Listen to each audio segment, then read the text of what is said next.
আসসালামু আলাইকুম, welcome to Israt সিনভেনশন। আজ আপনাদের সাথে নতুন একটা রেসিপি শেয়ার করতে যাচ্ছি। এই রেসিপিটা খুব বেশি সব ধরনের অনুষ্ঠানেই করা হয়ে থাকে। তো চলুন রেসিপিতে যাওয়া যাক। আজ আপনাদের সাথে শেয়ার করব ছোলার ডাল দিয়ে খাসির চর্বি রেসিপি।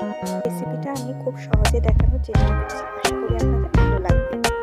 প্রথমে আমি প্রেসার কুকারে ছোলার ডাল সেদ্ধ হওয়ার জন্য ছোলার ডালগুলো খুব ভালোভাবে দিয়ে দিয়েছি। তারপরে এতে স্বাদ মতো লবণ, শুকনো মরিচের গুঁড়ো, হলুদ, কিছু গোটা জিরা এবং আদা বাটা, রসুন বাটা ও এলাচ বাটা দিয়ে পরিমাণ মতো পানি দিয়ে দেব।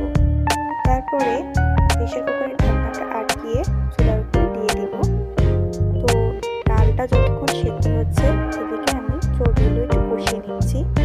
তো চর্বিগুলো কষানোর জন্য কড়াইতে তেল দিয়ে পেঁয়াজগুলো ভালোভাবে ভেজে এতে আদা, রসুন বাটা, তেজপাতা, শুকনো মরিচের গুঁড়ো ও হলুদ এবং গরম মশলা দিয়ে দেব। তারপরে এতে একটু পানি দিয়ে দেবো যাতে মশলাগুলো পুড়ে না যায়। এখানে আমি 2টা কাঁচামরিচও দিয়ে দিয়েছি। তারপর মশলাটা খুব ভালোভাবে কষানো হয়ে গেলে এতে আমি দিয়ে দেবো চর্বিগুলো দিয়ে খুব ভালোভাবে কষিয়ে নিতে হবে। ভালোভাবে কষানোর জন্য আমি একটু ঢাকনা দিয়ে ঢেকে দেব।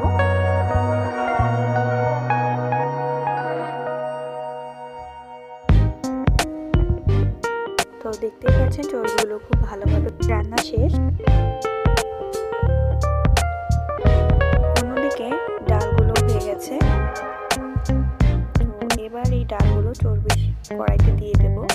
দিয়ে এতে আমি একটু পানি দিয়ে দিয়েছি। তারপরে এভাবে কিছুক্ষণ চুলার উপর রেখে রান্না করব। তারপরে আমি কিছুক্ষণ ঢাকনা দিয়ে ঢেকে রাখবো।